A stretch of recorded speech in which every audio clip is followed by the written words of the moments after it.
क्या आपको फिल्में देखना पसंद है? थोड़ा सा सिली क्वेश्चन है क्योंकि फिल्में देखना आखिर किसे पसंद नहीं होता।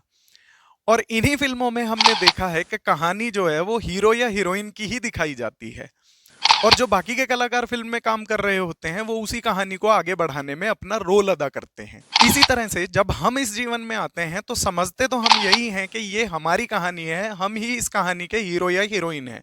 लेकिन उस समय उस कहानी के हीरो या हीरोइन हमारे पेरेंट्स होते हैं और हम उनकी कहानी को आगे बढ़ाने के लिए अपना रोल अदा कर रहे होते हैं। फिर धीरे धीरे जैसे जैसे कहानी आगे बढ़ती है तो हम इस कहानी में हीरो या हीरोइन बन ही जाते हैं और तब हमारे पेरेंट्स जो हैं वो हमारी कहानी को आगे बढ़ाने में अपना रोल अदा करने लगते हैं। अब हमारी तरह इस धरती पर लाखों नहीं, करोड़ों नहीं, बल्कि अरबों लोग हैं जिनकी कहानियां इस धरती पर चल रही हैं। तो इस तरह से देखा जाए तो हम सब किसी मेन कहानी में अपना अपना रोल प्ले कर रहे हैं।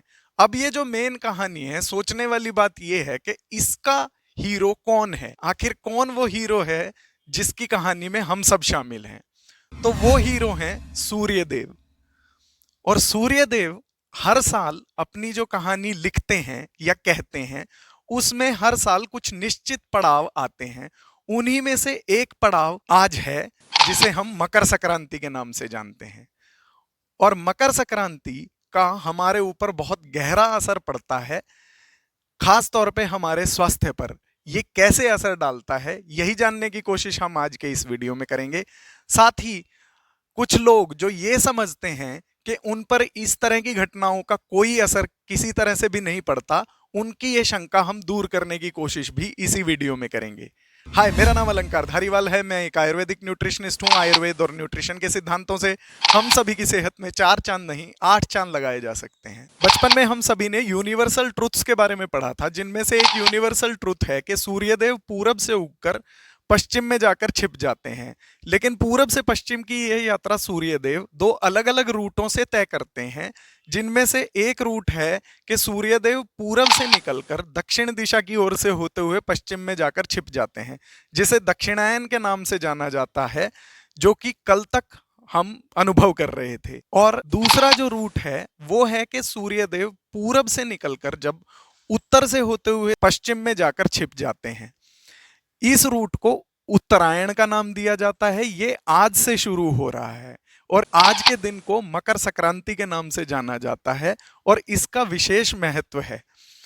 वैसे तो इसका बहुत ज्यादा असर हम सभी पर और पूरी धरती पर पड़ता है, लेकिन अगर हम इसे मोटे तौर पर समझें तो एक तरह से सूर्यदेव अब पृथ्वी के नजदीक से जाकर काम करने लगते हैं, जिसकी वजह से उनका बहुत ज्यादा प्रभाव जो है हम सभी पर आने लगता है, जिससे पृथ्वी पे सारी एक्टिविटीज बहुत ज्यादा बढ़ जाती हैं। और ये जो रूट हैं दक्षिणायन और उत्तरायण, ये 6-6 माह का कार्यकाल होता है सूर्यदेव का। तो आयुर्वेद में इन उत्तरायण और दक्षिणायन को आधार मानकर ऋतुचर्या की चर्चा की गई है, जिस पैटर्न को अगर हम सही ढंग से समझ लें और उसका परिपालन सही ढंग से करें तो हम जो है अपने स्वास्थ्य को काफी हद तक सुरक्षित बना सकते हैं और उसे बेटर कर सकते हैं। कुछ लोग जिन्हें ये लगता है कि उनके ऊपर इस तरह की घटनाओं का कोई असर नहीं होता है और उन्हें ये सब समझने की जरूरत नहीं है, उनसे मैं ये कहना चाहूंगा कि वे मकर संक्रांति के दिन पहने हुए अपने कपड़ों को देख लें और फिर उत्तरायण के लास्ट दिन यानी करक संक्रांति से पहले के एक दिन के अपने कपड़ों को ध्यान से देखें। जिस तरह से उत्तरायण के बढ़ते बढ़ते उनके कपड़ों पर असर आता है और उनके कपड़ों की संख्या कम होती चली जाती है, इसी तरह का असर क्या आपके शरीर पर या आपके आसपास के वातावरण में आपको दिखाई नहीं देता है? और अगर आपको ये दिखाई देता है तो आपको ये समझना चाहिए कि इसका असर आपके अंदर भी इसी तरह से हो रहा होगा और आपको ये जरूर जानना चाहिए कि ये किस तरह का असर है। और इसके प्रभावों के बारे में अगर आप समझते हो और उस तरह से आप अपना आचार व्यवहार डिसाइड करेंगे तो आपको अपना स्वास्थ्य बनाए रखने में बहुत ज्यादा हेल्प मिल सकती है। इसी तरह की चर्चा हम आने वाले वीडियोस में उत्तरायण के इस विशद काल के बारे में करेंगे। तो अब अगर आपको ये लगता है कि इस उत्तरायण काल का आपके ऊपर प्रभाव बना रहेगा और आप उसके बारे में समझना चाहते हैं तो प्लीज इस चैनल को सब्सक्राइब कर लें और ऑल के नोटिफिकेशन को छूकर ये सुनिश्चित कर लें कि अगले वीडियोस आपको प्रॉपर तरीके से मिलते रहेंगे। साथ ही आपके प्रश्नों और सुझावों के लिए कमेंट बॉक्स पूरी तरह से खुला है, तो उसका भी प्लीज आप लाभ जरूर उठाएं। मैं मिलता हूं आपसे अगले किसी वीडियो में, तब तक के लिए स्वस्थस्य स्वस्थ रक्षणम।